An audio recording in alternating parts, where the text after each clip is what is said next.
Last class में हमने discuss किया था ये मॉडल के बारे में। इसके बारे में we have a new entry, तो भारती जी आप समझाएंगे इसके बारे में। जो हमने लास्ट क्लास में ये चार्ट डिस्कस किया था, तो इस चार्ट के बारे में बताएंगे। जो मुझे इसमें ये समझ में आया कि जो हमारी सेंसेस हैं, वो जो 5 घोड़े हैं वो बेलगाम है, वो हमें खींचते ही हैं। तो ये जो दुनिया भरी हुई है और जो हम पेड़ की भी बात कर रहे हैं या जो मोह माया का जाल है या जिस किसी भी तरीके से हम इसे कहें, तो ये 5 सेंसेस जो है हमारी, ये हमें लेकर भाग रही है कि आपको बार बार हमें टेम्प्ट करती है, क्योंकि ग्रेविटेशनल फोर्स है। तो हम बार बार उसी दुनिया में, उसी गर्त में बार बार गिर रहे हैं और हम बार बार उसमें जूझ रहे हैं कि हमें ये भी चाहिए, वो भी चाहिए, वो भी चाहिए। हर एक जितनी भी इंद्रियां हैं वो अपने अपनी दिशाओं में भाग रही हैं, अपने अपनी डायरेक्शन में भाग रही हैं। जो हमारा माइंड है वो कहीं ना कहीं इन इंद्रियों के वश में चल रहा है। अगर हमने और वो माइंड क्या है? माइंड क्या इस है पिक्चर में? इस पिक्चर में माइंड क्या? इस पिक्चर में माइंड में मैं हूँ, ये मैं हूँ। नहीं, ये माइंड इस पिक्चर में लगान है, लगाम जो ब्रिडल आप। Okay fine fine. तो अगर मुझ में सही गलत की समझ नहीं है, अगर मुझे थोड़ा सा भी ज्ञान नहीं है, तो मैं माइंड ही मेरे बॉडी को चलाता रहेगा और मैं इन्हीं चीजों में फंसी रहूंगी। जब तक मुझे सही गलत का ज्ञान नहीं होता, तब तक मैं इन्हीं चक्रों में फंसी रहूंगी और आत्मा को अपने कष्ट देती। जैसे जैसे मुझे थोड़ी भी ज्ञान की प्राप्ति होती है मेरी, उसी तरह से मैं इस लगाम को कसना सीख जाऊंगी और धीरे धीरे इस मोह माया के जाल से, या ये जो हम कह रहे कि जो इन योनियों में घूमते रह जाएंगे, उनसे निकलकर मैं जो सही जगह है अल्टीमेट, वो ईश्वर के चरणों में धीरे धीरे मेरी एक एक कदम उस तरफ की शुरुआत हो जाएगी। और जैसा कि वो कबीरदास का एक बहुत अच्छा दोहा है, जब मैं था तब हरि नहीं, अब हरि है मैं नहीं। तो जब तक वो जो मैं है कि आई मी माई सेल्फ, जो अहंकार भरा पड़ा है, जब तक वो रहेगा। ऐसा क्यों है पता है? ऐसा क्यों है? जो आपने कबीरदास का दोहा बोला, तो वो कहते हैं प्रेम की गली अति सांकड़ी, उसमें दो न समाये। जब मैं हूँ तो काना नहीं, और जब काना है तो मैं नहीं। तो ये वही है कि जैसे एक मैदान में 2 तलवारें नहीं रह सकती, तो अहंकार और ईश्वर, इनकी आपस में दोनों आंकड़ा ये बन नहीं सकता। तो अहंकार को तो त्यागना ही पड़ेगा। तो जैसे कि ये वाला हमारा पिक्चर है, आप सब भागवत गीता की ये वाली फोटो देख लीजिए। हमने लास्ट क्लास में यही डिस्कस किया था कि जैसे 5 इंद्रियां हैं, ये 5 घोड़ों के समान होती है, और जो ये लगान होता है ये मन होता है। ठीक है, मन जो होता है वो इन इंद्रियों के वश में होता है। लेकिन अगर हमारी बुद्धि, जो कि इसका चालक है, यदि हमारी बुद्धि इसको नियंत्रण ना करे, वो भी इसी के मन के वश में आ जाए, तो ये 5 घोड़े किधर इधर उधर भागते रहेंगे। और जो ये शरीर रूपी हमारा जो चैरियट है, शरीर रूपी हमारा रथ है, वो कहीं पे भी एक्सीडेंट उसका हो सकता है। और ये हम बैठे आत्मा के फॉर्म में, तो हम कभी भी कहीं पे भी गिर सकते हैं। और वो गिरना क्या होता है? वो होता है 84 लाख योनियों में घूमना। वो 84 लाख योनियों रहेंगे, उस चक्रव्यूह में हमें फंसना ही पड़ेगा। तो यदि हम अपनी बुद्धि, तो इस पूरे चक्रव्यूह से निकलने का सिर्फ एकमात्र जो साधन है वो है हमारी बुद्धि।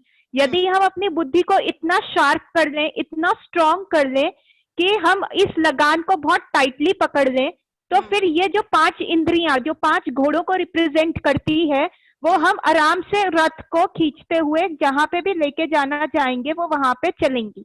ठीक है, तो हमें जो है, हमारे को अपनी मतलब इस चक्रव्यूह में से निकलने पे ना हम सेंसेस को कंट्रोल कर सकते कि हम कहें कि हम व्रत उपवास रख लें, या हम किसी चीज को कंट्रोल कर सकते कि माइंड को कंट्रोल करना तो बहुत मुश्किल है, क्योंकि माइंड, विंड को एक बार को कंट्रोल कर सकते हो, लेकिन माइंड को कंट्रोल करना उससे भी ज्यादा डिफिकल्ट।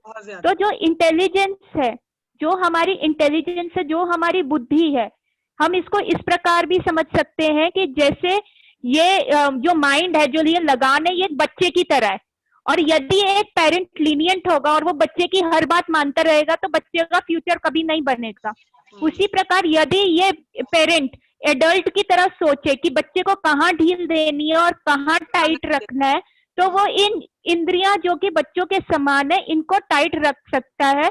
और फिर जो हमारा ये सोल है, जो हमारा हम एक्चुअल में है, हम एक शरीर नहीं, शरीर तो ये चैरियट है, तो एक्चुअल में ये हमारा सोल जो एक्चुअल डेस्टिनेशन में पहुंच सकता है। ठीक है, तो ये इस पिक्चर में जो हमने लास्ट टाइम डिस्कस किया था। ठीक है, और भी हम आज थोड़ी सी पिक्चर्स को डिस्कस करके उस पेड़ के बारे में डिस्कस करेंगे जो पुरुषोत्तम मास में हमें करना चाहिए, जिस पेड़ के बारे में जानने से पुरुषोत्तम मास में हमारे बहुत सारे पाप खत्म होते हैं और हमारे अंदर बहुत अच्छा फल मिलता है। और अभी पुरुषोत्तम मास 16 तारीख तक चल रहा है।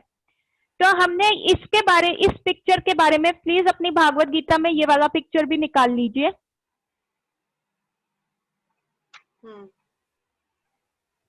कीर्ति जी आप भी अपना वीडियो ऑन कर लीजिए ताकि मुझे पता चलता रहे। मयंका आप भी कर सकते हो तो कर लो प्लीज।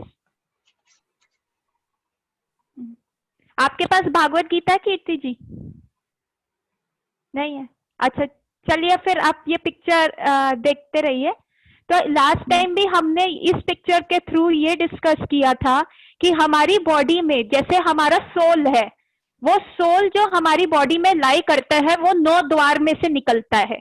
वो एंटर भी बॉडी के 9 डोर्स में से करता है और बॉडी के 9 डोर्स में से निकलता है। और वो डोर्स होती हैं 2 आंखें, नाक के 2 छिद्र, मुंह, 2 कान, जेनाइटल्स और हमारा एनस जहां से स्टूल पास होता है। तो ये जो होता है बॉडी के 9 डोर्स हैं। और यदि सोल जो है नीचे के द्वार से निकलता है तो हमारी गति अच्छी नहीं है। कई बार हमने जैसे पिछली क्लासेस में भी डिस्कस किया था कि किसी के जैसे डेथ होती है, किसी का यूरिन पास हो गया, किसी का स्टूल पास हो गया, तो इसका मतलब जो है सोल नीचे के द्वार से निकला है। और नीचे से द्वार से निकलने का मतलब है कि आप लोअर स्पीशीज में जाओगे। जो 84 लाख योनियां है उनमें से सबसे नीचे कोटि की योनियों में आपका जाना होगा। और जितना सोल ऊपर के आंख से, मुंह से, कान से निकलता है उतना हम हायर स्पीशीज या हायर प्लानिटरी सिस्टम में जाते हैं। चाहे हम स्वर्ग जाएं, चाहे हम तपोलोक जाएं, चाहे हम ब्रह्मलोक जाएं। पर एक योगी तब भी अगर हम ब्रह्मलोक भी जाएंगे या हम स्वर्गलोक भी जाएंगे या हम तपोलोक भी जाएंगे, वो सब एक मटेरियल वर्ल्ड का ही पार्ट है। तो हमें फिर से धरती पे वापस आना पड़ेगा क्योंकि धरती एक कर्म भूमि है और बाकी के जो है वो एक भोग योनि है। तो जब हमारा सोल इन छिद्रों में से निकलेगा तो हम हमेशा धरती के अंदर वापस आते रहेंगे और हमें फिर से जन्म लेना पड़ेगा और जन्म मृत्यु जरा व्याधि के चक्कर में हम रहेंगे। तो जो कि 4 मेन प्रॉब्लम्स है। 4 मेन प्रॉब्लम्स क्या है? बर्थ, डेथ, ओल्ड एज और डिसीज। ये 4 प्रॉब्लम्स है जो हम कभी भी ओवरकम नहीं कर सकते। बाकी सारी प्रॉब्लम्स जो है हमारी, फिर वो लाइफ में कभी पैसा कम हुआ तो आ जाएगा, कभी कुछ कम हुआ, कभी दुख हुआ तो वो ठीक हो जाएगा। पर जो मेन 4 प्रॉब्लम्स हैं वो है birth, death, old age and disease. और जो योगी होता है, जो भगवान में ध्यान लगाता है, वो अपने सोल को अपनी मर्जी के हिसाब से निकाल सकता है। वो अपने स्कल में छेद करके वो सोल निकाल सकता है। और ऐसे मैंने जब बताया था कि जो स्कल होता है वो फट जाता है 1000 पेटल्स लोटस की तरह, 1000 पेटल्स लोटस की तरह हमारा स्कल जो खुल जाता है और उसमें से जो सोल होता है वो हायर डेस्टिनेशन जहां पे भी जाना चाहे वो कर सकता है। तो ये एक तरीका होता है निकालने का। और ये कैसे आएगा, ये भागवत गीता हमें ज्ञान देगी। ठीक है, और ये पिक्चर हमारे को, ये वाली पिक्चर आप देखें, सब देख पा रहे हैं? ये वाली पिक्चर हमें ये दिखाती है कि हम इस जन्म में जो भी कुछ करते हैं, स्पेशली मयंका ये आपके लिए पिक्चर, ये आप ध्यान से देखो, जो भी हम इस जन्म में करते हैं मटेरियल वर्ल्ड में, जो आप इंजॉयमेंट और जो वो कहते हो कि मैं सब इंजॉय भी करना चाहती हूँ, जो हमारी लास्ट क्लास में डिस्कशन हुआ था कि जब मैंने कहा था एक बच्चा अगर सिर्फ इंजॉय करता रहेगा, माइंड की सुनता रहेगा, तो वो आगे बढ़ नहीं पाएगा। क्योंकि माइंड को शास्त्रों में कैसे डिफाइन किया गया है? माइंड एक बंदर है जिसमें 1000 बंदरों की नॉटीनेस है और उसको 10,000 बिच्छू एक बार को काट रहे हैं, और वो जो बंदर है उसको 10,000 वोडका पिला चुके हो। ऐसा शास्त्रों में माइंड को डिफाइन किया गया है। तो अगर हम माइंड के ऊपर सारी चीजें छोड़ दें, अगर हम माइंड के ऊपर सब छोड़ देंगे और वो सिर्फ इस मटेरियल एंटेंगलमेंट्स में ही रहेगा कि मुझे एक हाई डिग्री चाहिए, मुझे एक ऐशो आराम की जिंदगी चाहिए, या मुझे एक सुंदर स्त्री या पुरुष का संग चाहिए जो मेरे जीवन संगनी बने या मैं उसको इंजॉय कर सकूं, तो ये सारी बेसिकली लस्ट से जो हम चीजें चाहते हैं, चाहे हम बहुत पैसा, विदेश में रहना, या बहुत अच्छा एजुकेशन, क्वालिफिकेशन, या बहुत खूबसूरत बनना चाहते हैं, तो ये मृत्यु के समय जो ये ब्लैक चीज रिप्रेजेंट कर रही है, मृत्यु के समय ये सारी चीजें ले ली जाएंगी। और जब हमारा सोल निकल जाएगा, क्योंकि सोल को ये चीजें नहीं चाहिए, ये सिर्फ बॉडी के स्तर पे चीजें हैं, तो बॉडी तो वैसे ही नश्वर है, बॉडी उसी समय खत्म हो गई तो ये चीजें मैटर ही नहीं करेंगी। तो इसलिए हमें कहा जाता है कि छोटी रेस का घोड़ा मत बनो कि ये सारी चीजें आपको मिलती रहें, एक लंबी रेस का घोड़ा बनो कि अल्टीमेटली थ्रू आउट लाइफ आप इन्हीं चीजों में अपने आप को एंटेंगल करोगे। अब जैसे कोविड सिचुएशन आ गया तो लोगों की लाइफ कितने सारी डेथ हो गई, कितने सारे लोगों के ड्रीम्स थे, उन्होंने 2020 में क्या प्लान आउट किया था, it is a year of reversal, सब रिवर्स हो गया। तो आप ये देख सकते हैं कि ये सारी चीजें जो नश्वर चीजें हैं, जो आप कहते हैं कि ये मिल जाए वो मिल जाए, तो what is the payment you give, आप उसके लिए क्या प्राइस पे कर रहे हो, आप उसके लिए प्राइस पे करते हो, आप अपना थ्रू आउट लाइफ जो ह्यूमन बर्थ है, जो 84 लाख योनियों में एक ही आपको चांस मिलता है, उसको आप इस छोटी चीजों में उड़ा देते हो कि जो तो डेथ के टाइम खत्म हो जाएगी। और अगर शरीर थ्रू आउट लाइफ आपने यही करते रहे और शरीर जो है आपका किसी लोअर छिद्र से निकल गया, अगर आपने कृष्णा कॉन्शियसनेस या भगवान के प्रति प्रेम को डेवलप नहीं किया और आपका जो सोल है वो लोअर छिद्रों में से निकल गया, तो फिर आप वो 84 लाख योनियों में घूमोगे, या आपके कर्म के हिसाब से आप लोअर प्लैनेटरी सिस्टम में जाओगे जो अतल, वितल, सुतल, महातल, रसातल, तलातल और पताल जैसी योनियों में जाके जन्म होगा, या आपके कर्मों का फल मिलेगा 28 तरीके के नरक में। तो हमें अपने सोल को, जो कि एट बर्थ यहाँ पे प्रेजेंट होता है, हमारे रेक्टम में प्रेजेंट होता है, हमें अपने सोल को, अपनी जीवन प्राण को ऊपर की तरफ खींचना चाहिए कि जितना सोल ऊपर के द्वार में से निकले। और ये द्वार तो जो स्कल से निकलता है वो योगी कर सकता है। तो इन सारी चीजों के लिए हम कितना बड़ा प्राइस देते हैं, हम 84 लाख अपनी लाइफ टाइम्स को वेस्ट करते हैं। तो are you getting my point everybody? सबको समझ आ रहा है जो मैं बताना चाह रही हूँ? I have a question if I can ask. हाँ जी, हाँ जी। गॉड ने ये मटेरियलिस्टिक चीजें बनाई क्यों हैं, अगर आप ये कह रहे हो कि तो लास्ट क्लास में मैंने ये डिस्कस किया था कि हम एक्चुअली में स्पिरिचुअल वर्ल्ड में रहते थे, हम सब स्पिरिचुअल वर्ल्ड में रहते थे, पर हमने जब भगवान को देखा, जैसे छोटा बच्चा होता है, जब वो अपने पापा को देखता है, पापा गाड़ी BMW चला रही है, तो छोटा बच्चा 2-3 इयर्स का कहता है पापा मुझे भी चलानी है, पापा मुझे भी चलानी है, पापा मुझे भी चलानी है। और आपको पता है बच्चे कैसे छित्ते पड़ जाते हैं, सड़क पे लेट जाते हैं अगर उनकी बात मानी ना जाए। तो उसी तरह हमने जब भगवान को देखा कि इंजॉय कर रहे थे, हम भगवान के अगेंस्ट, हम जो सोल मटेरियल वर्ल्ड में आए हैं, हम एक्चुअली भगवान से रिबेल करके आए हैं, हम उनसे लड़के आए हैं।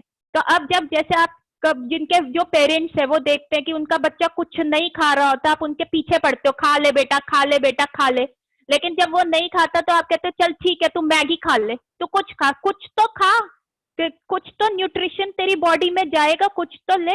तो हम भी ऐसे भगवान के वहां पे छित्ते पड़ गए कि नहीं नहीं नहीं, हमें भी इंजॉय करना है, आप इंजॉय कर रहे हो, हमें भी इंजॉय करना है।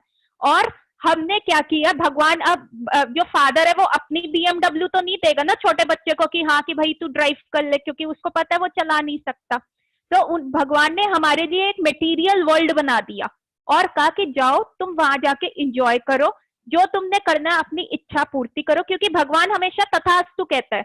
हम जैसी इच्छा रखते हैं, जैसे मैंने बताया कि जैसी इच्छा रखोगे at the time of death वही शरीर आपको मिलेगा। तो हम जैसी इच्छा रखते हैं, it all goes on our desire, whatever we desire. तो हम जैसी इच्छा रखते हैं तो भगवान ने कहा जाओ पर भगवान इतने करुणामय थे कि उन्होंने कहा ठीक है ये चला तो गया मटेरियल वर्ल्ड में, पर मटेरियल वर्ल्ड पूरा दुखालय अशाश्वतम है, वहां पे सिर्फ दुख होएगा, चाहे कुछ भी कर लो, कितना भी कर लो, ये 4 प्रॉब्लम्स तो आएंगी, चाहे आपकी लाइफ में कितना भी थोड़ा सा टेम्परेरी हैप्पीनेस आए, पर ये 4 बिग प्रॉब्लम्स आएंगी। Birth is very painful, death is very painful. Death में मैंने बताया कि 10,000 बिच्छू एक टाइम पे काटते हैं, इतना पेन होता है। और फिर आपका डिसीज आ जाए, किसी को कोई कैंसर हो जाए, कोई लंबी बीमारी हो जाए, तो आप देखो वो पूरी फैमिली हिलती है। और the 4th is old age, बुढ़ापा। लोगों से पूछो कि बुढ़ापे में क्या क्या दिक्कत है, तो ये 4 चीजें आएंगी। तो भगवान ने क्या किया कि ठीक है तुम आ गए हो, तुमने देख लिया कि तुम मेरे बिना, छोटा बच्चा अपने फादर के बिना कहीं पे भी जाए जिद करके, पर वो इंजॉय नहीं कर सकता। उसको जब छोटा बच्चा अपने पापा के साथ जाता है तो उसको टेंशन नहीं होती कि पापा मेरे को बलून ले दो, मेरे को चॉकलेट ले दो, मेरे को अपने फाइनेंसेस के बारे में नहीं सोचना। तो उसी प्रकार जब हम यहाँ आ गए, हम सारी टेंशन लेके आ गए। कौन आज के टाइम में खुश है जो हैंड रेस करके कह सके मेरी लाइफ में कोई प्रॉब्लम नहीं है? कुछ ना कुछ कभी ना कभी आप पॉप करता ही रहता है। सब कहते हैं एक से आपका खत्म नहीं होता, दूसरा पहले पीछे आ जाता है। सो चाहे कुछ भी ना हो, पर ये 4 problems, birth, death, old age और डिसीज तो रहेगा ही रहेगा। तो भगवान बड़े करुणामय थे, तो उन्होंने 3 चीजें भेजी, गुरु, साधु और शास्त्र, ताकि हम इन 3 चीजों की रस्सियों को पकड़ के बाहर की तरफ निकल सके। Are you satisfied with my answer Mayanka? Yeah, I'm trying to understand. मैं अभी एक ठीक है, तो टू एन एक्सटेंट, ठीक है, क्योंकि अभी हमने भागवत गीता शुरू नहीं करी, ठीक है, और हमने ये वाली पिक्चर डिस्कस करते हैं, ये वाली जो ये क्वेश्चन।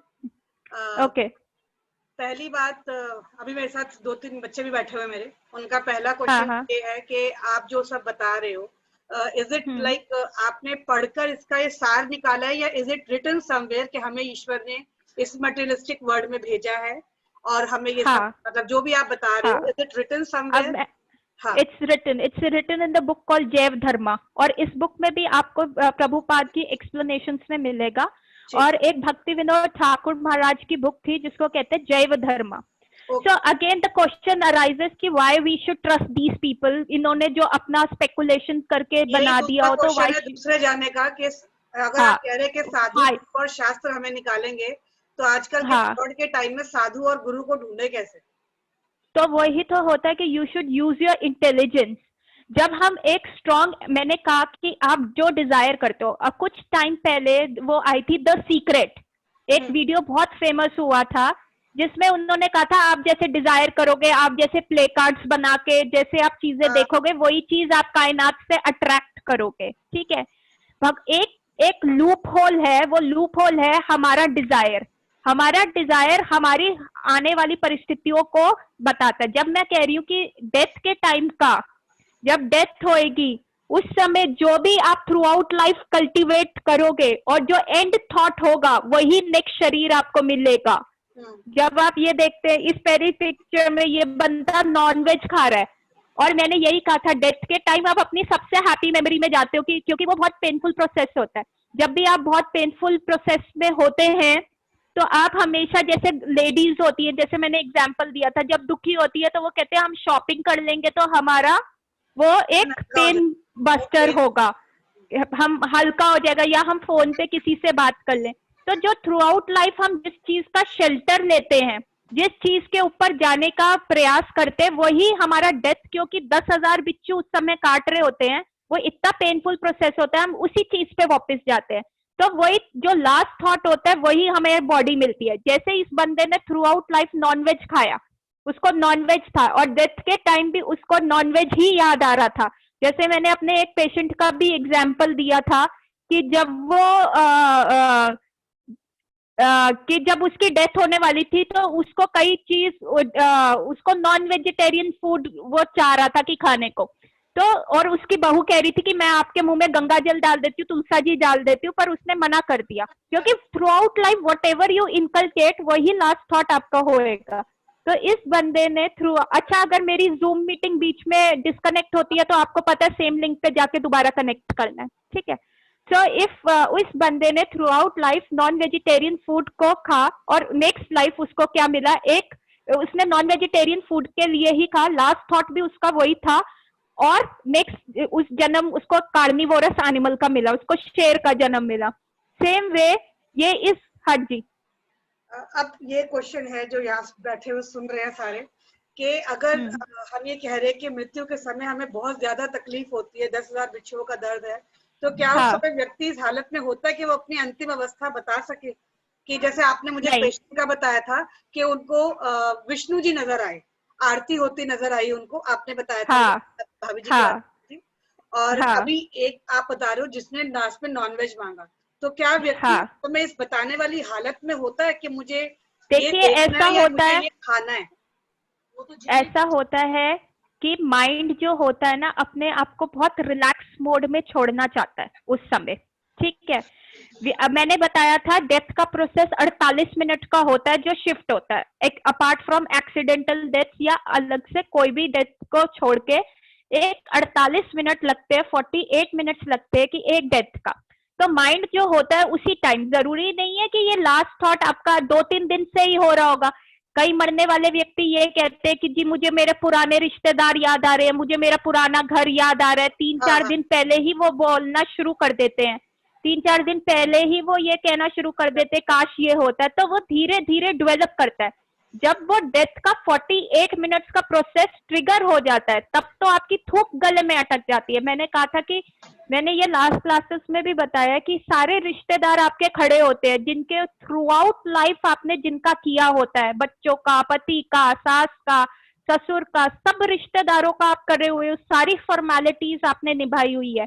पर जब वो 48 मिनट डेथ के शुरू हो जाते हैं तो वो थूक गले में अटक जाती है, इतना सीवियर पेन होता है, क्योंकि सोल जो होता है वो बॉडी से अटैच होता है। सोल एक अपनी बॉडी से अटैचमेंट दिखाता है, तो यमदंड आता है 3 रस्सियों की फॉर्म में, 3 यमदूत आते हैं। सिंस कमिट, पाप किए गए, since committed by body, mind और वर्ड्स, उस तरह के 3 यमदूत आते हैं 3 रस्सियां लेके, और वो हमारे सोल को खींचते हैं बाहर की तरफ, क्योंकि सोल इतना ज्यादा बॉडी से अटैच होता है कि उसको बाहर निकालने के लिए, उसकी वो कॉन्शियसनेस हटाने के लिए 10,000 बिच्छू एट अ टाइम काटते हैं, ठीक है। तो हमने ये देखा कि पहले से ही 2-3 दिन पहले से ही वो कॉन्शियसनेस बिल्ड होनी शुरू हो जाती है। जो भगवान की शरण में जाता है, जो कहता है सुख है तो उसने कहा चलो मैं भगवान का मंदिर हो आऊं, कोई दुखी है चलो मैं भगवान के सामने रो लूं। तो जिसका सुख और दुख भगवान के अराउंड ही सेंटर होता है, तो जब डेथ का प्रोसेस आता है, पहली बात तो उसको बिच्छू काटते नहीं है, क्योंकि उसको पता है कि मेरा, उसको ये अंडरस्टैंडिंग होती है कि I am not a body, I am a soul, मेरा शरीर मैं नहीं हूं। तो वो जो उसका फॉल्स ईगो होता है, जो अपनी बॉडी से आइडेंटिफाई करता है, वो एक रियल ईगो में टर्न हो जाता है। जो कि रियल ईगो क्या होता है कि हम भगवान के दास है और हमें भगवान के धाम जाना है। और फॉल्स ईगो क्या होता है कि हमें इस मटेरियल वर्ल्ड में रहना है, मेरे बिना मेरे बच्चे का क्या होगा, मेरा पति कैसे चलेगा, मेरे बिना मेरा बिजनेस कैसे चलेगा, मेरे माँ बाप को कौन देखेगा। पर सबको पता है किसी के मरने के बाद दुनिया नहीं रुकती, वो वैसे ही चलती रहती है, सब हंस बोल रहे होते हैं, सब खेल कूद रहे होते हैं। सो हम उस अटैचमेंट में अपना जो ह्यूमन बर्थ है वो खराब कर देते हैं। तो हम वही, अगर हमने भगवान को थ्रू आउट लाइफ शेल्टर बनाया है बीच में रख के, तो हमें एंड में भी भगवान ही याद आएंगे। और अगर हमें तब भी, जैसे कोई कोमा, ये क्वेश्चन आ सकता है कि भाई कोई कोमा में चला गया उसका क्या, तो भगवान ये प्रॉमिस करते हैं कि यदि तुमने इस समय, जैसे कोविड-19 का समय था, लोगों का लॉकडाउन लग गया, तो कई लोगों ने शास्त्र पढ़े, कई लोगों ने बुक्स पढ़ी, कई लोगों ने नेटफ्लिक्स पे पूरी सीरीज देखी, मूवीज पे मूवीज, नेटफ्लिक्स, अमेजॉन प्राइम, ये पे। तो भगवान कहते जब तुम्हारे पास टाइम था, जब तुम एंजॉय कर सकते थे, कि तुम किचन में जा रहे हो, अच्छे से पकवान बना रहे हो, पॉपकॉर्न्स बना रहे हो, नेटफ्लिक्स पे मूवी देख रहे हो, फैमिली के साथ एंजॉय कर रहे हो, पर तुमने वो चीज चुन के नहीं, मुझे चुना, शास्त्र पढ़े, मेरे पास, मेरे समीप आए, एकादशी व्रत का पालन किया, मुझे से एक कनेक्शन एक डेवलप किया। तो जब तुम्हारा लाइफ टाइम होगा, a friend in need is a friend in deed. तो भगवान कह रहे जब तुमने मेरे से एक कदम फ्रेंडशिप का उठाया, तो भगवान कभी नहीं भूलते, तो वो हमेशा वो फ्रेंडशिप का करेंगे। अब मेरे पास एक और पेशेंट है, she is 95 year old lady, जो अपने सारे रिश्तेदारों को भूल चुकी है, सबको भूल चुकी है, अपने बेटे तक का उसको नाम नहीं याद, पर भागवत गीता का आधा श्लोक बोलो वो पूरा कर देती है। हाउ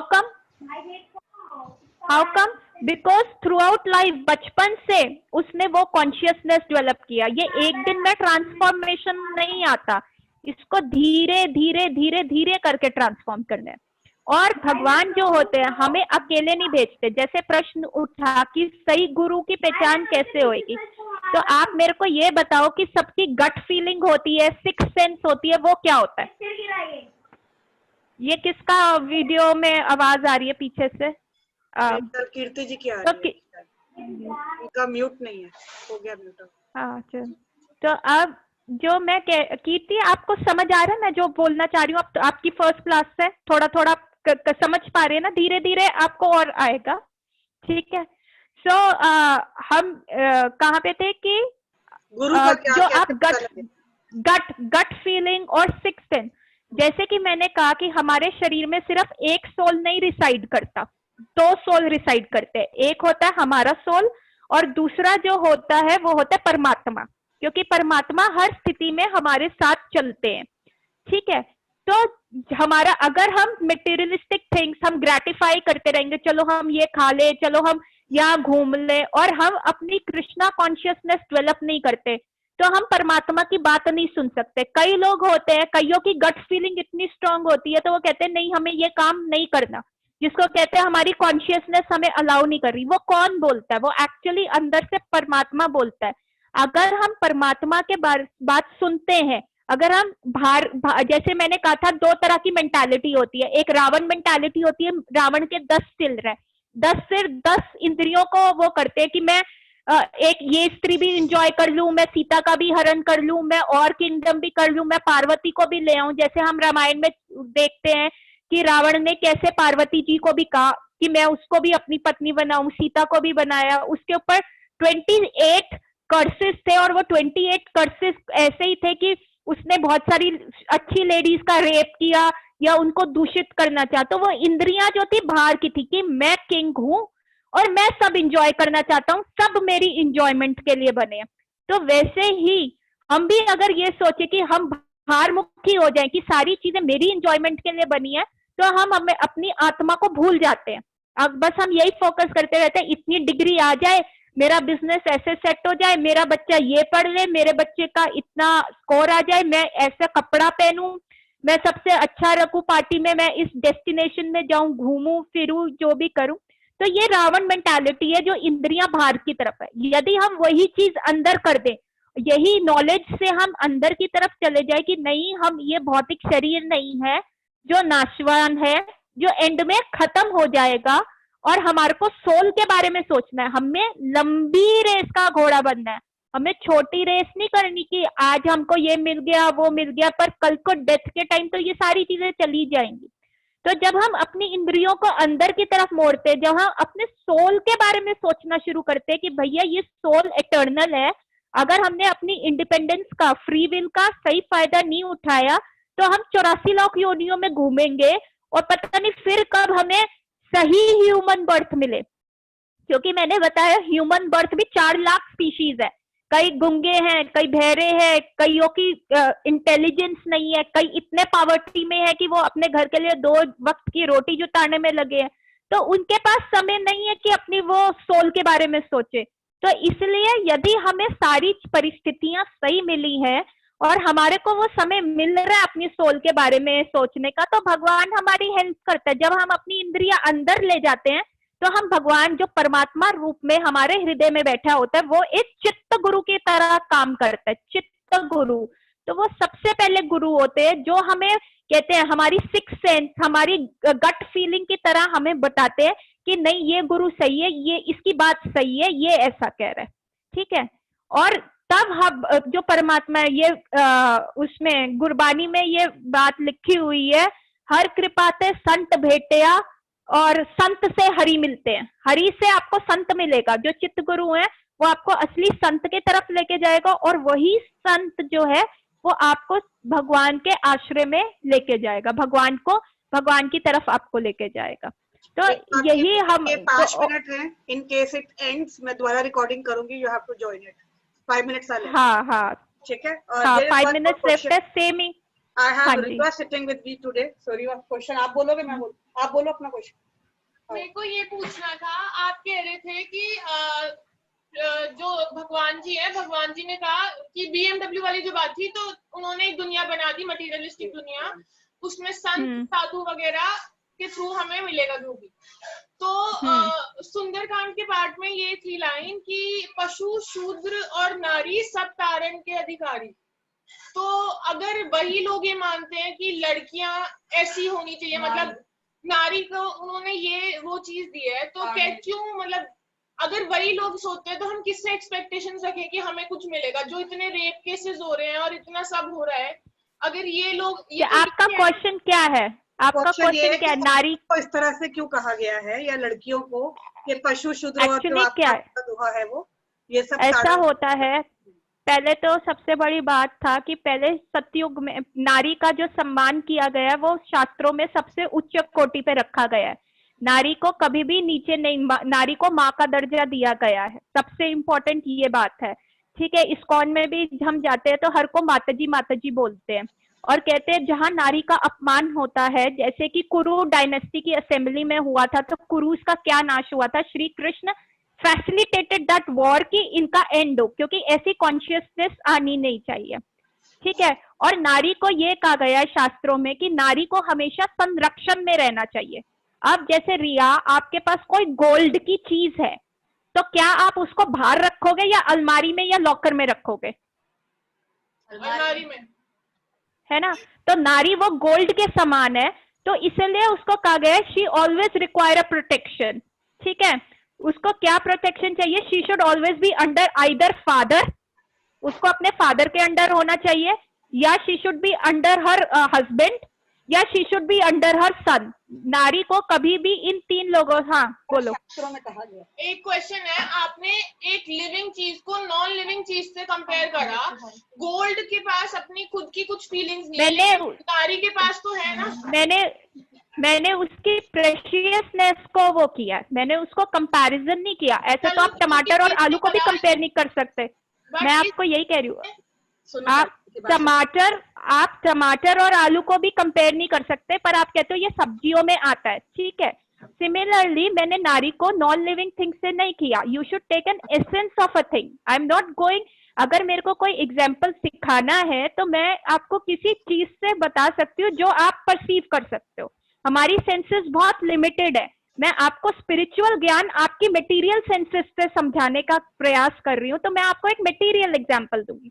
मैंने नारी को फीलिंग्स और उसमें नहीं किया, मैंने उसकी इम्पोर्टेंस को वो किया, मैंने उसके एसेंस को किया कि how precious a women is. The same way जिस हिसाब से लोग गोल्ड को प्रेशियस कंसिडर करते हैं, उसी तरह एक नारी को भी प्रेशियस कंसिडर करना चाहिए। नारी के पास बहुत टाइम पहले बहुत सारे पर्क्स थे, because of the degradation of our culture वो सारे पर्क्स चले गए।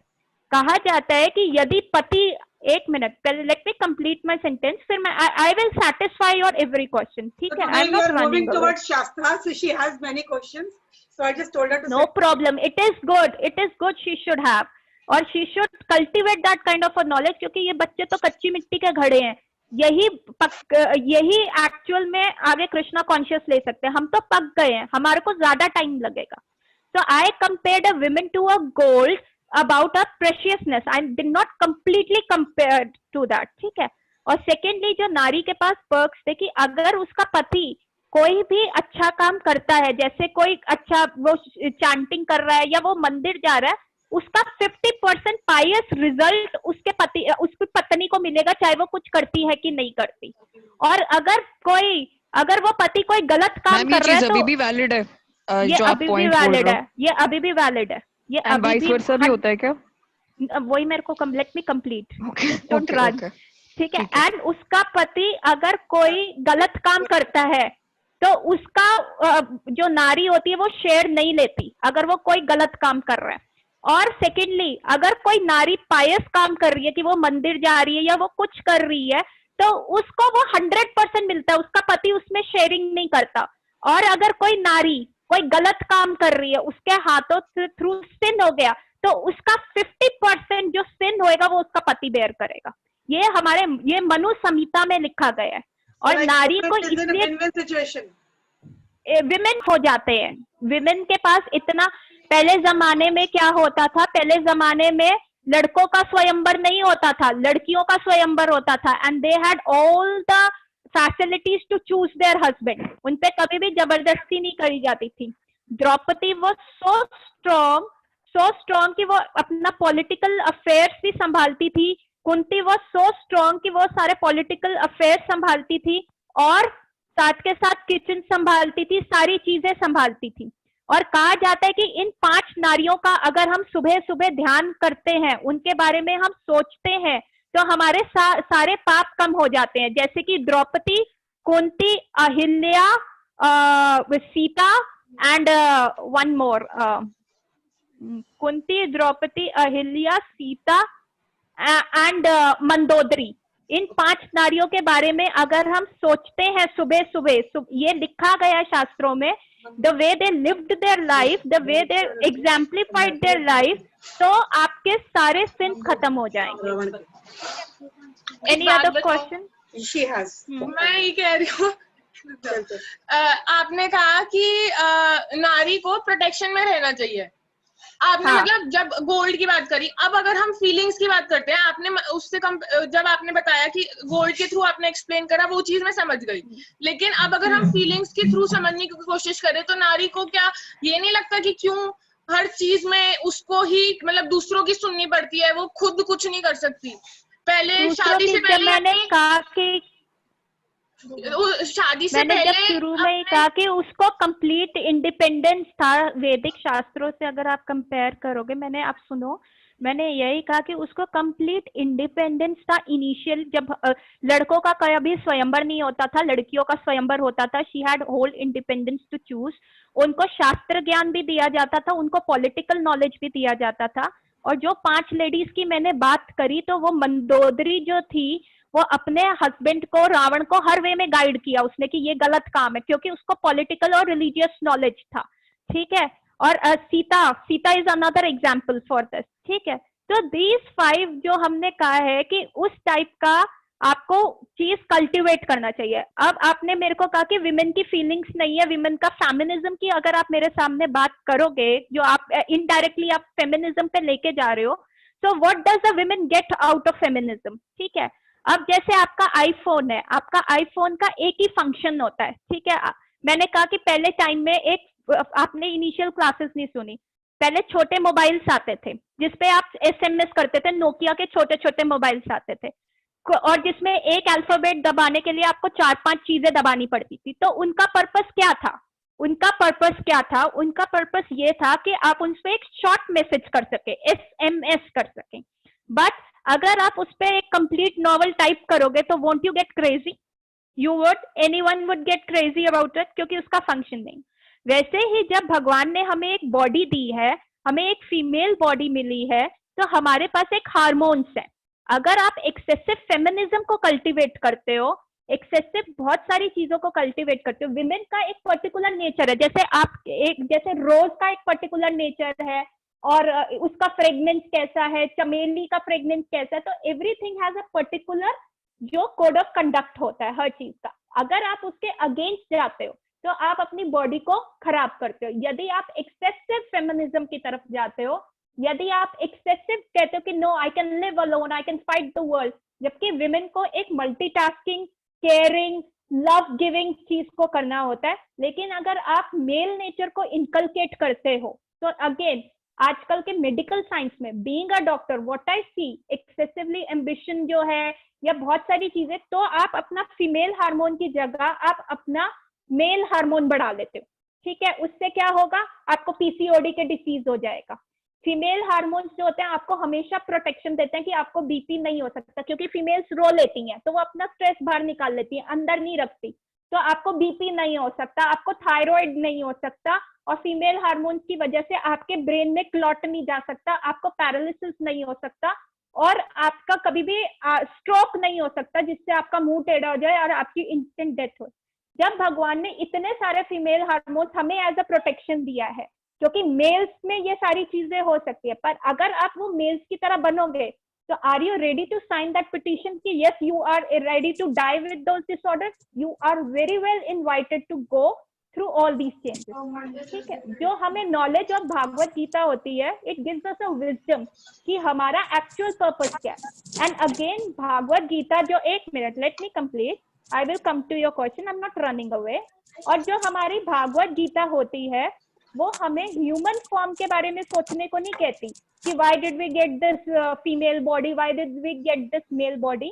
जो भी शरीर हमें मिला है, चाहे वो मेल का मिला है, चाहे वो लेडी का मिला है, चाहे हम अमीर हैं, चाहे हम गरीब हैं, वी आर इन द दुखालय अशाश्वतम, we are in the worst case scenario. और हमें बेस्ट, इस वर्स्ट बार्गेन का बेस्ट यूज उठाना है। हमें बॉडी के अलावा सोचना है, हम बॉडी के ऊपर जाके सोचना है कि ये एक व्हीकल है और हम एक्चुअली, हमारा सोल ये बॉडी नहीं है, हमारा सोल और बॉडी एक डिस्टिंक्ट पार्ट है। और जो भी हमें मिला है, जैसी भी गाड़ी मिली है हमें, आपको डेस्टिनेशन ए से डेस्टिनेशन बी में जाना है, चाहे आपको वो BMW मिली है, चाहे आपको ऑल्टो मिली है, चाहे आपको मारुति 800 मिली है जो बहुत धीरे धीरे चलती है, आपको इस बॉडी को डेस्टिनेशन ए मटेरियल वर्ल्ड से डेस्टिनेशन बी स्पिरिचुअल वर्ल्ड में जाना है। अगर आपकी गाड़ी खराब है, ठीक है, उसकी सर्विसिंग कराओ, पर आपको जाना है, नहीं तो आप फिर दूसरी गाड़ी में जाएंगे। हमें बॉडी कंसेप्ट में सोचने को ही मना किया गया, समझे? अगर भगवान जी ने हमें फीमेल्स को इतनी प्रोटेक्शन दी है तो हमें तब भी क्यों, मैं पहली बात, मैं फेमिनिज्म में बिलीव नहीं करती, मतलब मैं फेमिनिस्ट नहीं हूँ, ठीक है, बट जो आज की डेट में जो रेप केसेस हो रहे हैं सारे लड़कियों के, 2.5 साल की लड़की का हो रहा है, क्या उसमें कितनी बुद्धि होगी? और कर कौन रहा है? उसके पापा। तो हम किस इंसान से प्रोटेक्शन ले? जब भगवान जी ने हमें खुद इतनी प्रोटेक्शन के साथ भेजा है तो तब भी क्यों हमें प्रोटेक्शन की जरूरत है? तो लेट मी आंसर। प्रोटेक्शन की इसलिए जरूरत है कि अब आप कलयुग की बात कर रहे हो, आप सतयुग में नहीं रह रहे, ठीक है। इवन सतयुग में फीमेल्स को बहुत अच्छे से रखा जाता था, द्वापर में भी अच्छे से। द्वापर आप देखो, सतयुग से त्रेता, त्रेता से द्वापर, डिग्रेडेशन होता गया, ठीक है। सतयुग में एवरीथिंग वाज परफेक्टली फाइन, ठीक है। त्रेता युग में रावण ने सीता का हरण कर लिया, that was degradation of consciousness. वही लस्ट जो आता है, लस्ट 3 तरह के एनिमीज होते हैं, लस्ट, एंगर और ग्रीड, ठीक है। ये तीनों चीजें आपको डिग्रेड करती है, ठीक है। द्वापर में द्रौपदी के साथ पूरी कुरु फैमिली में उसका वस्त्र हरण किया गया। तो आप कलयुग में रह रहे हो, कलयुग में what do you expect? So that is why the wisdom of Bhagavad Gita होता है। आप किसी को कंट्रोल नहीं कर सकते, आप जंगली जानवरों को कंट्रोल नहीं कर सकते, उनको कभी भी मौका मिलेगा they will go and they will Hunt, ठीक है। आप घर में सांप को एज अ पेट एनिमल नहीं पाल सकते, उसको कभी भी मौका मिलेगा वो आपको स्वैलो कर लेगा। So the all things we have to work is over our consciousness, over our, that is why this Bhagavad Gita classes जो हम कर रहे हैं, it is to increase our consciousness, वो degraded consciousness में। और कलयुग में कहा जाता है, पहले जैसे 4 वर्न्स होते थे, ब्राह्मण, क्षत्रिय, वैश्यास एंड शूद्रास, ठीक है, these were 4 type of things. और कलयुग में कहा गया था एवरीवन बोर्न इज अ शूद्रा। उनका इंटेलिजेंस इतना नहीं है, क्योंकि हमारा अपब्रिंगिंग ऐसा हुआ है, हमें बचपन से सिखाया गया स्कूल में अच्छे ग्रेड्स लाओ, यू आर सक्सेसफुल, अच्छा कैरियर ऑप्ट करो, यू आर सक्सेसफुल, अच्छा पति मिलेगा, यू आर सक्सेसफुल, अच्छे बच्चे हो जाएंगे उनके लिए करो, you are successful. Do they give us ultimate happiness? जो मेन 4 प्रॉब्लम्स है, आप कीचड़ में रह के साफ नहीं रह सकते। हम एक्चुअल ये मटेरियल वर्ल्ड जो है वो कीचड़ है, दैट इज कॉल्ड दुखालय अशाश्वतम। इसमें हमेशा प्रॉब्लम्स आती ही रहेंगी। और ये 4 प्रॉब्लम्स है, बर्थ, डेथ, ओल्ड एज और डिसीज, ठीक है। बर्थ भी पेनफुल प्रोसेस है, डेथ में 10,000 बिच्छू काटते हैं, ओल्ड एज आपको पता है, और disease you have had I think first hand experience with disease, आपने अपनी मदर को देखा। So these are the 4 problems that will knock your door every time. So rather than thinking कि मेरा body क्या है, we have to go beyond the concept of body, we have to think about soul, कि soul का क्या करें। अब तो हम फंस गए, rather than thinking why, we should think how, ठीक है। So, अगर कोई और अपना कॉन्शियसनेस नहीं अपलिफ्ट कर रहा, एक्चुअल हमें तो करना है अपना consciousness uplift, and what ever you uplift the same thing you will attract in your life. अगर आप भगवान की शरण में जाते हो तो you will have that mercy of Lord. ठीक है. Any other question Rewa? हाँ बोलो बोलो. अब जो रामायण थी स्टोरी वो सतयुग की थी, ठीक है, उसमें राम जी त्रेता में थी. अच्छा चलो त्रेता जो भी थी, राम जी सतयुग में नहीं थे, बाबा जी त्रेता में थे. अच्छा चलो त्रेता में थे, जो भी था. अब एक बात बताओ, राम जी को ये बात उन्होंने सीता की, मतलब सीता की जो ओरिजिनल सीता जी थी उनको हटा दिया था, और नकली बॉडी थी जो रावण ने हरण किया था जिस बॉडी का, उसके बाद भी क्यों राम जी को जब सारी बातें पता थी तब भी क्यों राम जी को वो राजा धर्म निभा रहे थे. राजा धर्म, तो फिर वो राजधर्म, वो पति नहीं थे उस वक्त, वो राजा थे. सुनो, आई गॉट योर क्वेश्चन. ऐसा था, भगवान हर रूप में मर्यादा पुरुषोत्तम के फॉर्म में आते हैं. मतलब हर तरह के. कृष्ण जो थे लीला पुरुषोत्तम की फॉर्म में थे, कि उन्होंने सब किया. जो भगवान श्री राम थे वो एक राजा के उसमें आए थे, वो एक मर्यादा पुरुषोत्तम थे. उनको पता था कि अगर मैं Sita, you don't know the intricate causes. आपने अगर रामायण को इंट्रिकेट वे में पढ़ा होगा तो you won't question that. Ram ji suffered like anything. Sita मैया का जो हरण था वो हमें ये दिखाता है कि सीता मैया जो है जीव तत्व को इंडिकेट करती है हमको. ठीक है. और जो वो सोने का मृग था वो माया को इंडिकेट करता है, और श्री राम जो है वो भगवान को इंडिकेट करते हैं. जब जीव जो होता है वो माया की तरफ अट्रैक्ट हो जाता है, जैसे सीता मैया जो अट्रैक्ट हो गई क्या कहते हैं हिरण की तरफ, तो वो राम जी से अलग हो गई. And you see how Ram cried tears कि मुझे मेरा जीव वापस चाहिए. ऐसे ही जब हम भगवान के उसको छोड़ के आते हैं तो भगवान वैसे ही रोते हैं कि हम आए, वापस आए. पर क्योंकि उस समय भगवान एक मर्यादा पुरुषोत्तम का वो कर रहे थे, तो उनको एज अब आपकी मम्मी है, आपकी मम्मी सपोज करो आपकी मम्मी बचपन में अगर आपको सिखाएगी तो आपको चाटा भी मारेगी, आपको हर चीज सिखाएगी. पर जो दूसरा बंदा होएगा, कोई पड़ोसी आ गया या आपका कोई कजन हो गया, उसको आपकी मम्मी चाटा नहीं मार सकती. आपने कोई फूलदान तोड़ दिया तो आपकी मम्मी आपको थप्पड़ लगा देगी. और अगर आपके पड़ोसी के बच्चे ने फूलदान तोड़ दिया तो आपकी मम्मी थप्पड़ नहीं लगाएगी, वो आपको डांट के उसको सिखा सकती है. तो इसी प्रकार ये भगवान के जो लीला करते हैं, भगवान के ये सारे पार्षद होते हैं. ये इट्स लाइक अ प्ले में कोई असली में नहीं मरता, प्ले में कोई असली में डेथ नहीं होती, बट थ्रू अ प्ले अगर कोई मॉरल आप किसी को देना चाहते हो, वैसे ही भगवान उस समय वो मॉरल देख रहे थे कि यस आपको अपना धर्म को करना है, आपको माया में नहीं पड़ना, चाहे आपको अपनी पत्नी का परित्याग करना पड़े. आपका उस समय राजधर्म क्या था, but it was a play, it was not actually. Eternally तो सीता मैया और राम जी संकेत धाम में एटर्नली रिसाइड करते हैं. It was just a play, और प्ले का पार्ट खत्म होते ही वो चीज वापस हो गई. तो it was just a story जिसका एक डीपर मॉरल्स को इंटैक्ट करना चाह रहे थे, जिसके थ्रू आपको उसकी इंट्रिकेट डिटेल्स में जाना पड़ेगा. रामायण का एक भी इंसिडेंट आप ऐसे उठा के नहीं कर सकते. Everything builds up. So this is your mindset, you are reverting to me, so I can get back to your history, what kind of a upbringing you had, या कैसे situations में हो गए तभी आप ऐसे प्रश्न पूछ रहे हो. तो जो भी हमारा नेचर होता है, जो भी हम एडल्टहुड में बन जाते हैं, तो एवरीथिंग कंट्रीब्यूट दैट. तो आप किसी भी रामायण के इंसिडेंट को उठा के पढ़ रहे हो तो many multiple things have got that to that. तो उसके लिए आपको अगेन गुरु, साधु और शास्त्र चाहिए to get an interpretation, not your TV channels, not your media channels to answer those questions. Are you getting? It was just a play to impart a certain moral things for another thing. Once the play got over, the Lord and his consort are residing eternally, enjoying blissfully in Sanket Dham in the spiritual world. और वहां पे भी हम जा सकते हैं. मेरे अभी और भी क्वेश्चंस हैं, आप पहले बाकियों के सुन लो, मैंने बहुत पूछ लिए. ठीक है, आप बताओ कीर्ति.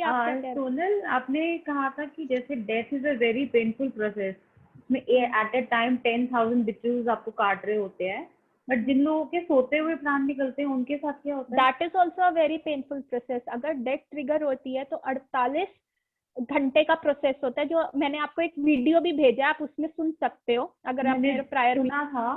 हाँ, बट इसमें जैसे कहते हैं ना कि जो बहुत मतलब सुखद मौत है ये, कि इंसान रात को सोया और सुबह उठा नहीं। सुखद मौत होता है कि आपका लास्ट थॉट क्या है, आपने लास्ट थॉट क्या कल्टीवेट किया। जैसे कि हम ये पिक्चर्स के बारे में सोच रहे थे कि जैसे आप ये देखिए इस पिक्चर में ये क्या है, इस लेडी थ्रू आउट इसने न्यूड पोस्ट किया एडवर्टाइजमेंट्स के लिए, तो जब उसने थ्रू आउट लाइफ ऐसे एंजॉय किया, उसका लास्ट थॉट भी ये था कि कैसे मेरा बॉडी था, कितना ब्यूटीफुल था, कि मैं ऐसे नग्न भी आ जाती थी, और ultimately she got a next birth of a tree. ठीक है, और जैसे ये बंदा ये सिर्फ आलस में रहा, ये सिर्फ सोता रहा, इसने बस सोने का ही हुआ, तो उसको बियर का वो मिल गया जो 6 महीने आपका जो है सोते ही रहते हैं, हाइबरनेशन में चले जाते हैं। तो एक्चुअली द थिंग इज कि what ever the last thought you develop, और अगर वो कृष्णा से रिलेटेड है तो वो सुखद मौत है। उसके अपार्ट आपका कोई भी, जैसे again one of my patient केम और उसने मुझे आके बताया कि मेरे दादाजी ना बहुत खुश होके गए हैं और वो उनकी मौत बहुत अच्छी थी, वो पैसा गिन रहे थे और गिनते गिनते हंसते हंसते चले गए। उसने मेरे को ऐसा बताया कि ऐसे वो पैसे गिन रहे थे and suddenly he had an heart attack and he died instantly। तो वो क्या होगा, वो आपका लास्ट थॉट क्या था पैसों के लिए। जैसे आप डिजायर करते हो वैसे आप बन जाते हो, जैसे आप डिजायर करते हो वही चीज आपकी हो जाती है।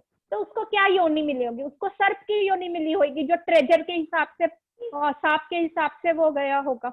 या जैसे कई लोग बहुत अटैच होते हैं अपनी फैमिली के, एंड मोमेंट पे भी कहते रहते हैं हाय ये मेरा बच्चा कैसे करेगा, ये मेरा बच्चे को मतलब ये मेरे बिना नहीं चल पाएगा, मैंने इसका बिजनेस संभालना है, ये नहीं करेगा। तो जब अपनी फैमिली से ज्यादा मोह होता है तो वो उसी घर में कॉकरोच या कीट उसमें बनता है। ये सारी चीजें गरुड़ पुराण में दी हुई हैं कि आप जैसी at the time of death mentality करोगे वैसे ही आपको शरीर मिलेगा। हाँ जी बोलो, आपका प्रश्न है। अच्छा, तो फॉर एग्जाम्पल जैसे मेरे साथ, मैंने जो अपनी मतलब पर्सनली जो मैंने देखा है, मेरे दादाजी की जब डेथ हुई थी तो he was at the bed for since 1 year। 1 साल से वो ही वॉज पैरालाइज्ड और वो 1 साल तक बेड पे थे। मतलब बहुत पेनफुल पीरियड था उनके लिए, बेड सोर हो जाते थे और पता नहीं बहुत कुछ होता था, वो बोल नहीं पाते थे, कुछ भी कोई कहना था इशारों से कहते थे।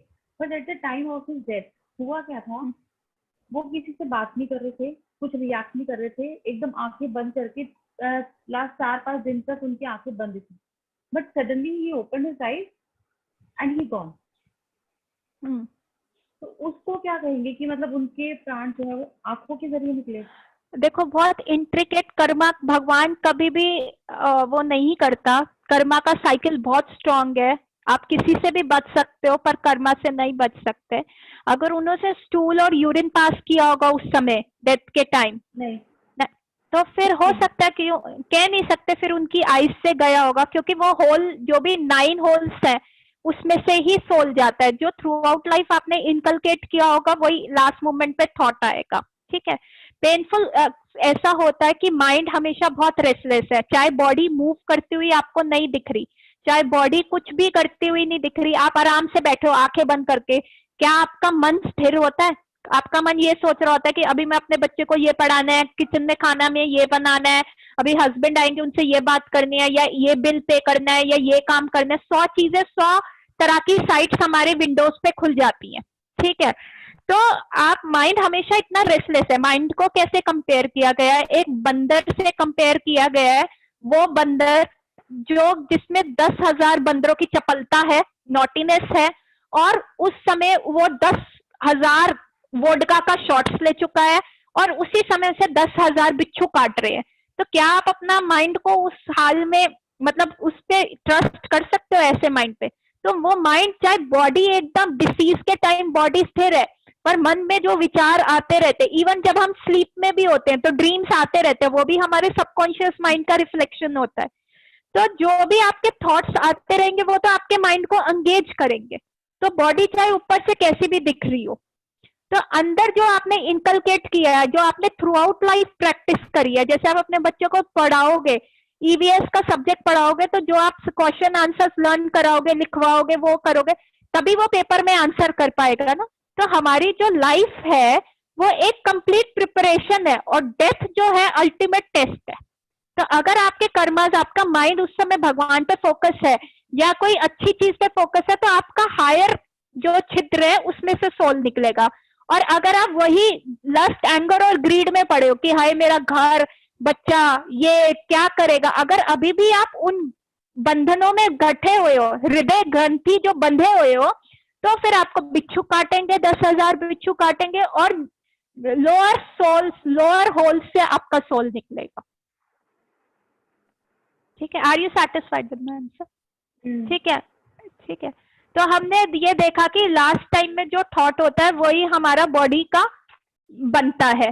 ठीक है, ये सारी चीजें आज हमने डिस्कस कर ली हैं।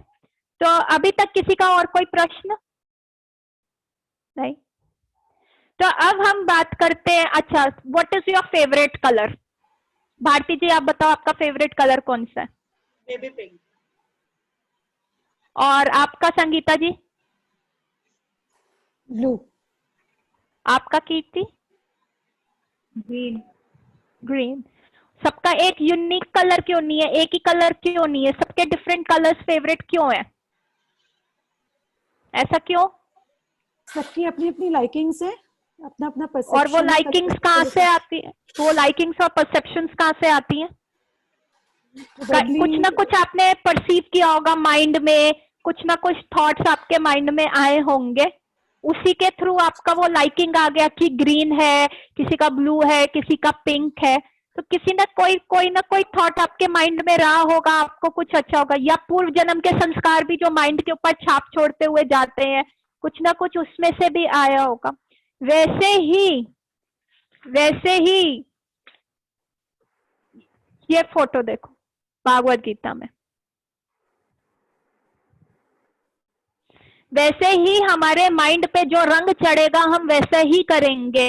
अगर आपने लाल रंग का चश्मा पहना हुआ है तो दुनिया आपको लाल दिखेगी, अगर आपने नीले रंग का चश्मा पहना है तो दुनिया आपको नीली दिखेगी, अगर आपने हरे रंग का चश्मा पहना है तो दुनिया आपको हरी दिखेगी।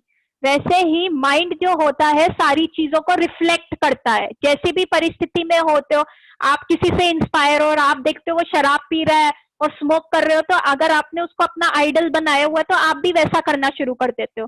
तो जिन जिन चीजों से आप इंस्पायर होते हो वैसे वैसे माइंड रिफ्लेक्ट करता है। जैसे कि कई पॉट्स में अगर हम पानी भर दें और हम मून का रिफ्लेक्शन देखते हैं, तो किसी पॉट में अगर पानी हिल रहा होगा तो मून आपको हिलता हुआ दिखेगा, किसी पॉट में पानी स्थिर होगा तो मून का एक्चुअल स्थिर रिफ्लेक्शन आएगा। तो वैसे ही जब हम मटेरियल वर्ल्ड में आते हैं तो 3 गुण होते हैं, 3 चीजें होती है जो हमें चलाती है, उसको माया के 3 गुण कहते हैं। That is mode of goodness, सतोगुण, रजोगुण और तमोगुण। Mode of goodness, mode of passion, mode of ignorance, और यही हमें चलाते हैं। तो माइंड जिस चीज से रिफ्लेक्ट हो जाता है, क्या हम काम करते हैं? नहीं, हम नहीं करते। ये माया के 3 गुण होते हैं, सतो, रजो एंड तमो, जो हमें करवाते हैं, सारा काम हमें करवाते हैं। अगर हम अपना सारा डिसीजन माइंड पे छोड़ दें तो माइंड इन्हीं गुणों में से रिफ्लेक्ट करता है। जैसे अगर हमारे को पैसा कमाने की होड़ होगी तो हम हमेशा रजोगुण में रहेंगे, हमें खाना भी मिर्च मसाले वाला चाहिए होगा, हमें लाइफस्टाइल भी प्रॉपर चाहिए होगा, हमें सेंट भी लगाना होगा, हमें बहुत चीजें, हम मतलब अपटाइट होके जाएंगे। और अगर हम तमोगुण में प्रमुख रहेंगे तो हमें नींद भी ज्यादा आएगी, हमें गुस्सा भी ज्यादा आएगा, आलस्य भी ज्यादा आएगा। तो आप देखते हैं कि किसी में क्या होता है। और अगर हम सतोगुण में होंगे तो हमें गुस्सा ज्यादा नहीं आएगा। मतलब okay you can do that, ठीक है। तो आपको गुस्सा ज्यादा नहीं आएगा, सारी चीजें। वैसे I am just going to finish in 10 minutes, बस ये मेरे को ये लास्ट पिक्चर समझानी है। फिर जनरली मैंने आज वो पेड़ का सोचा था कि मैं पेड़ के बारे में बताऊंगी, वो पुरुषोत्तम मास के पेड़ के बारे में, बट आई डोंट थिंक हमारे पास समय होगा। सो मैं सिर्फ इस चीज को डिस्कस करके एक और चीज बताऊंगी। तो हम सतो, रजो और तमो, ये 3 गुण प्रमुख। तो जिस कलर का आप चश्मा पहनोगे आपको दुनिया वैसे दिखेगी। अगर आप में गुस्सा ज्यादा होएगा और आप में जेलसी ज्यादा होगी तो आपको अगला बंदा भी वैसे दिखेगा कि वो मेरे से जेलस करता है, वो मेरे बारे में बोल रहा है। अगर आप में अच्छे गुण होंगे तो आपको लगेगा नहीं चलो छोड़ो, माफ कर देना चाहिए, हमें क्या, भगवान देखेगा, ये सारी चीजें करेंगे। यदि आप सोते रहोगे, आलस में रहोगे, तो आपको कोई, तो जिस कलर का आप चश्मा पहनोगे वैसे ही चलोगे। और जरूरी नहीं है कि एक ही गुण आपके अंदर होए, तीनों कभी भी आ सकते हैं। कभी आपका मूड बहुत अच्छा है तो आप सतों में हो, कभी आपको बहुत गुस्सा आ रहा है तो आप रजों में हो, कभी आपको नींद ज्यादा आ रही है, मतलब आपका काम करने को मन नहीं कर रहा, तमो में हो। तो ये 3 गुण जो होते हैं ऊपर नीचे होते रहते हैं, कि कभी कोई प्रोमिनेंट होता है, कभी कोई प्रोमिनेंट होता है। तो यही 3 गुण जो होते हैं जो हमारे माइंड को एंटैंगल करते हैं और हम उस हिसाब से अपनी सेंसेस का सुनते हैं। इसीलिए जो पहली पिक्चर थी इंटेलिजेंस, जो वो घोड़े वाली पिक्चर थी, कि हमें अपनी इंटेलिजेंस को, क्योंकि बच्चा तो कभी टॉफी देखेगा तो वो उस तरफ भागेगा, बच्चा चॉकलेट देखेगा उस तरफ भागेगा, बच्चे को कलरफुल बलून दिखाओगे तो वो उस तरफ भागेगा। बट यदि अगर पेरेंट्स स्ट्रांग हो तो वो कहेगा नहीं बेटा आपने बहुत टॉफीज खा ली, अब टॉफीज नहीं खानी, दांत खराब हो जाएंगे, अगर पेरेंट्स स्ट्रिक्ट करे। तो उसी प्रकार से ये 3 गुण हमें इफेक्ट करते रहेंगे कि जौन से कलर का हम चश्मा पहनेंगे। पर हमें अपनी इंटेलिजेंस को इतना स्ट्रांग बनाना है कि हमें कोशिश करनी है कि हम सतोगुण में रहें, और सतोगुण में रहने से हम अपने बॉडी के डिसीजेस को कितना छुड़वा सकते हैं, हम कितना हेल्दी रह सकते हैं, वो हम अगली क्लास में डिस्कस करेंगे। रजो में रहने से और तमो में रहने से हमें क्या होगा, जैसे कि मैंने फीमेल्स का बताया कि एक्सेसिव फेमिनिज्म आप करोगे तो जो आपको हार्मोनल प्रोटेक्शन मिला हुआ है भगवान की तरफ से, वो हार्मोनल प्रोटेक्शन हट जाएगा और आपको डिसीजेस हो जाएंगे। ठीक है, तो मैं किसी का प्रश्न है इन सारी चीजों को? अभी तो this is just icing on the cake जो हम अभी बात कर रहे हैं। अभी तो हमें भागवत गीता पढ़नी है, भागवत गीता के एक एक अध्याय, एक एक श्लोक को हम खोल के पढ़ेंगे। तो दिस इज जस्ट कि आपको वो टर्मिनोलॉजी समझ आ जाए जब हम आगे आगे बढ़े। तो अभी किसी का प्रश्न है इस चीज को लेके? एनीवन जो अभी तक डिस्कस किया सबको समझ आ गया? सतो रजो और तमो समझ आ गया? दीज आर लाइक चश्मा, माइंड चढ़ा लेता है, इंटेलिजेंस को उससे हटाना है। Intelligence is like a parent, parent के साथ साथ एडल्ट भी है कि उसको पता है सही गलत क्या है। अगर उसको स्ट्रॉन्ग करना है, हमें लीनियंट पेरेंट नहीं बनना कि हम बच्चे की ही सारी चीजें सुनते रहें, और माइंड जो है वो हमेशा बच्चे की तरह उसको सारी चीजें अट्रैक्ट करेंगी। यदि एक पेरेंट ने बच्चे को सही से पढ़ा दिया, सही से लिखा दिया, तो बच्चा अपने हिसाब से बहुत ऊंचा जा सकता है, वो कितनी अच्छी कंपनी में काम कर सकता है, और फिर उसको वैसी आदत हो जाएगी कि नहीं मुझे पढ़ना है, मुझे करियर बनाना है, मुझे ये करना है। उसी तरह अगर इंटेलिजेंस ने माइंड को सिखा दिया सारी चीजें, तो माइंड फिर हमारे कंट्रोल में आ जाएगा और वो हमारा द बेस्ट फ्रेंड बन जाएगा। ठीक है, so we will end our class over here. ठीक है, so everybody raise their hands. ठीक है, जिसने ये रिकॉर्डिंग नहीं सुनी, I will send the recording, हम रिकॉर्ड कर रहे हैं। ठीक है, आप संगीता जी लेट आए, कहाँ यहीं पर ही रिकॉर्डिंग होगी, इसी जगह पे ही होगी? हाँ जी, आप पूछ लेना, रिकॉर्डिंग जहाँ भी होएगी फिर आप उसको मेरे को मेल कर दीजिएगा। मैं अभी रिवा या चयन से ना शाम को करवाती हूँ काम, दोनों में से जो भी करेगा। ठीक है, हाँ, तो एवरीवन रेज देयर हैंड्स, सब अपने हाथ ऊपर उठाइए और 3 बार हरे कृष्ण महामंत्र का जाप करेंगे, और then we will end the class. Hare Krishna Krishna Krishna Hare Hare, Hare Ram Ram Ram Hare Hare, Hare Krishna Krishna Krishna Hare Hare, Hare Ram Ram Ram Hare Hare, Hare Krishna Krishna Krishna Hare Hare, Hare Ram Ram Ram Hare Hare. And we will pray to our चित्त गुरु, we will pray to our परमात्मा इनसाइड कि वो हमें इतना पावर करे कि जो हम पाथ पे आए हैं वो हमें उतना नॉलेज दे कि हमारी अंडरस्टैंडिंग आए, और अंडरस्टैंडिंग के साथ हम उसको प्रैक्टिकली अप्लाई करें। एक होता है ज्ञान, और प्रैक्टिकल एप्लीकेशन ऑफ ज्ञान इज कॉल्ड विज्ञान। तो हम उस विज्ञान की तरह उसको लें और प्रैक्टिकली अप्लाई करें, और ये हम अकेले नहीं कर सकते, ये जब तक भगवान की कृपा नहीं होएगी, जब तक हमारी जो कश्ती होती है वो कृपा पे चलती है। तो हमें भगवान को प्रे करना है स्टार्टिंग में भी एंड में भी कि प्लीज हमें ऐसा दो कि हम सारी ये भौतिकवादी दुखों से बच सके और अपने शरीर को जस्ट एज अ बोट लेके डेस्टिनेशन ए से डेस्टिनेशन बी स्पिरिचुअल वर्ल्ड जा सके। ठीक है, तो Hare Krishna everybody, we will end our class. और 16 को पुरुषोत्तम मास खत्म होएगा, और उसके बाद नवरात्रे हैं, 15 दिन के बाद 1 नवंबर से कार्तिक शुरू हो जाएगा। तो कार्तिक के लिए एक नया कोर्स मैं बताऊंगी कि जो जो आपने करना है। ठीक है, इस कार्तिक में क्या क्या करोगे कि जिससे आपके 22 क्रेडिट्स आए। सबने मेरे को लगता है पुरुषोत्तम मास अच्छे से किया होगा। Let's wait for Kartik. Doctor Sonal, आपने जो बताया था 33 पीसेस वाला, वो 16th को ही करना है ना? वो 16th इवनिंग में कर सकते हैं। हाँ, अमावस्या है 16th को करना। हाँ, मतलब आपने आपका पुरुषोत्तम मास व्रत धारण जो है वो आपका फिनिश हो जाएगा 16 इवनिंग को, and 33 pieces of milk made मिठाई आपको वितरण करनी है, मतलब एक जो गृहस्थ ब्राह्मण को आपने देनी है। ठीक है, आपका मिस हो गया कीर्ति जी, तो नेक्स्ट जो अब कार्तिक आएगा, किसी भी कपल को दे सकते हैं ना, जो मतलब जिसको आप जो ब्राह्मण हो और आप उसमें अच्छी गुड क्वालिटीज हो जो आप इंस्पायर होते हो, और ताकि वो आप इनकलकेट करो अपने अंदर कि जैसे वो एक आइडल लाइफ जी रहे हैं आप में भी वैसा आए। बेसिक कंसेप्ट ये होता ये बेसिक कंसेप्ट ये है। तो पर अगर आपको कोई नहीं मिलता तो आप पंडित और पंडिताइन को भी दे सकते हो, ये जो नीडी कपल को भी दे सकते हो। किसी को भी कपल को दे दे। मैंने, हाँ, आपने किया हुआ है, तो दैट इज गुड। हाँ, मैंने किया हुआ हाँ, है। That is good. तो आप किसी भी अच्छे कपल को दे सकते हो जो गॉड कॉन्शियस हो, जो गॉड कॉन्शियस हो, जिनकी इनकल सबसे इंपॉर्टेंट वो हो, and they husband wife as a common between the couple there should be a divine couple, तो वो सही चलता है। Divine couple is our Radha and Krishna. Between the couple if there is a divine couple तो आपके कभी लड़ाई नहीं होगी। If between the couple it's only couple, तो वो दो बर्तन आपस में लड़ेंगे ही, झगड़ेंगे। तो can we do it like this कि एक बार चढ़ाकर उसको और फिर किसी और को दे दे, एक बार लाइक मंदिर में या अपने घर के मंदिर में चढ़ाकर। ऑफ कोर्स आपको ऑफर ही देना है। आपको तुलसा जी ऑफर करके, जिनको आपने दीप दिखाया थ्रू आउट, जो मैंने पिक्चर भेजी थी जो राधा कृष्ण की, उनको आपको तुलसा जी दिखा के उनको ऑफर करके फिर ही वो आपने आगे देना है,